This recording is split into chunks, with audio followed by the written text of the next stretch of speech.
Hi, ഞാൻ interior designer സൂര്യ ശുക്ലൻ. ഇന്നത്തെ എപ്പിസോഡിൽ കാണിക്കാൻ പോകുന്നത് ഒരു കിച്ചൺ ആണ്.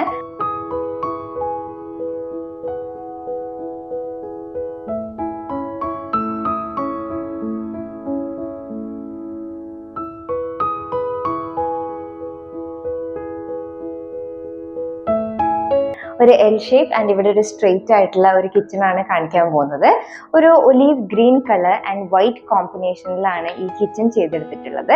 അപ്പൊ നമ്മളെ ക്ലയന്റ് എന്ന് പറയുന്നത് ബാംഗ്ലൂർ സെറ്റിൽഡ് ആണ്. അപ്പൊ അവർ വല്ലപ്പോഴേ ഇങ്ങോട്ട് വരുള്ളൂ.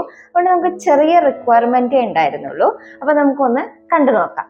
ഓക്കെ, അപ്പം ഇവിടെ നമുക്കൊരു എൽ ഷേപ്പിലാണ് നമ്മുടെ കിച്ചൺ സ്ലാബ് പോകുന്നത്. ഇവിടെ നമ്മൾക്ക് ക്യാബിനറ്റ്സ് താഴെ വരുന്നുണ്ട്. ഇത് മെറൈൻ പ്ലൈ വിത്ത് ലാമിനേറ്റ് ഫിനിഷിലാണ് ഈ ഒരു ഫിനിഷ് ചെയ്തെടുത്തിട്ടുള്ളത്. Marine ply with laminate finish and ഇതിന്റെ എഡ്ജ് ബാൻഡ്, അതായത് എഡ്ജിൽ കൊടുത്തിട്ടുള്ളത് നമ്മൾ സ്റ്റെയിൻലെസ് സ്റ്റീലിന്റെ ഫിനിഷ് ആണ്. അപ്പൊ ആ ഒരു സ്റ്റെയിൻലെസ് സ്റ്റീൽ കൊടുത്തതുകൊണ്ട് തന്നെ അതിന് ഒരു പ്രീമിയം ഫീൽ നമുക്ക് ക്രിയേറ്റ് ചെയ്യാൻ സാധിച്ചു.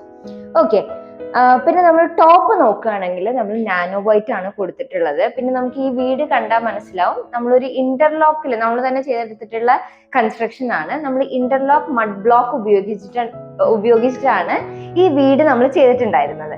അപ്പൊ ഒരു ബ്രൗൺ കളർ ആയതുകൊണ്ട് തന്നെ അതിന് വൈറ്റ് കോമ്പിനേഷൻ വളരെ നന്നായിട്ട് ചേരും. അപ്പോൾ നമ്മൾ ബാക്ക് സ്പ്ലാഷിൽ കൊടുക്കുന്ന ടൈൽസ് ഒക്കെ വൈറ്റ് ആണ് കൊടുത്തിട്ടുള്ളത്. സ്ലാബ് ആണെങ്കിലും നമ്മൾ നാനോ വൈറ്റ് ആണ് കൊടുത്തിട്ടുള്ളത്.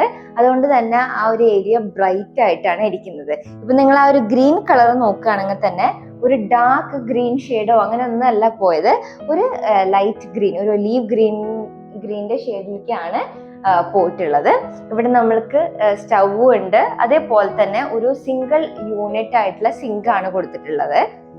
ആസ് ഐ സെഡ്, ഇവിടെ ക്ലയന്റ് അധികം ഇല്ലാത്തത് കൊണ്ട് അവർക്ക് മിനിമം സാധനങ്ങളെ അവര് വെച്ചിട്ടുള്ളൂ. അപ്പൊ അവർക്ക് സിങ്ക് ഒക്കെ ഒരു സിംഗിൾ ബൗള് മതി എന്നാണ് ആവശ്യപ്പെട്ടിട്ടുണ്ടായിരുന്നത്. പിന്നെ നമ്മൾ ഇങ്ങോട്ട് വരികയാണെങ്കിൽ അപ്പൊ ഈ ഒരു ഭാഗത്ത് നോക്കുകയാണെങ്കിൽ ലൈക്ക് ഈ സ്റ്റൗവിന്റെ അടിയിൽ കട്ട്ലറി, ടാൻഡം ബോക്സ്, അങ്ങനത്തെ ബേസിക് റിക്വയർമെന്റ്സ് എല്ലാം നമ്മൾ പ്രൊവൈഡ് ചെയ്തിട്ടുണ്ട്. ഓക്കെ, അപ്പം ഈ ഒരു ഭാഗത്താണ് നമുക്ക് സ്ട്രെയിറ്റ് ആയിട്ടാണ് കൊടുത്തിട്ടുള്ളത്. ഓക്കെ, സ്ട്രെയിറ്റ് ആയിട്ടാണ് കൊടുത്തിട്ടുള്ളത്. അപ്പർ ക്യാബിനറ്റ് ഈ ഏരിയയിൽ കൊടുത്തിട്ടുണ്ട്. അപ്പൊ മാക്സിമം സാധനങ്ങൾ നമുക്ക് സ്റ്റോർ ചെയ്യാൻ പറ്റും. അതേപോലെ തന്നെ ഒരു ലെഡ്ജും പ്രൊവൈഡ് ചെയ്തിട്ടുണ്ട്. നമ്മൾ സ്ഥിരമായി ഉപയോഗിക്കുന്ന സാധനങ്ങൾ എല്ലാം നമുക്ക് സ്റ്റോർ ചെയ്യാൻ പറ്റിയിട്ടുള്ള നല്ലൊരു സ്പേസ് തന്നെ നമുക്ക് കിട്ടുന്നുണ്ട്. ഈവൻ ദോ ഇതൊരു ചെറിയ ഒരു വർക്ക് ആണെങ്കിൽ കൂടെ.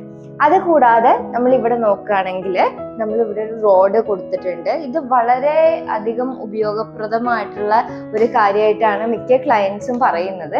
കാരണം എല്ലാ തുണികളൊക്കെ നമുക്ക് നീറ്റായിട്ട് ഇവിടെ ഇടാനും പറ്റും. ഒരു യൂസർ ഫ്രണ്ട്ലി ആണ്. അല്ലെങ്കിൽ നമ്മൾ ഈ കഴുകിയ അല്ലെങ്കിൽ തുടയ്ക്കുന്ന തുണികളൊക്കെ എപ്പോഴും സ്ലാബിന്റെ പുറത്തൊക്കെ ഇട്ട് അതെപ്പോഴും നനഞ്ഞ് കുതിർന്നിരിക്കുന്ന ഒരു പ്രശ്നം ഉണ്ടാവലുണ്ട്. ഇങ്ങനത്തെ ഒരു റോഡ് കൊടുത്തു കഴിഞ്ഞു കഴിഞ്ഞാൽ അവിടെ നീറ്റായിട്ട് ഇരിക്കും. അത് മാത്രമല്ല നമുക്കിവിടെ മൾട്ടി ക്ലോത്ത്സ് പ്രൊവൈഡ് ചെയ്യാൻ പറ്റും. ഓക്കെ, അപ്പം ഇത്രയാണ് ഇന്ന് നമ്മളുടെ കിച്ചൺ വിശേഷങ്ങൾ ഉള്ളത്. അപ്പം ഇന്നത്തെ കിച്ചൺ എല്ലാവർക്കും ഇഷ്ടപ്പെട്ടെന്ന് വിചാരിക്കുന്നു. ഇഷ്ടപ്പെട്ടെങ്കിൽ please do like, share and subscribe.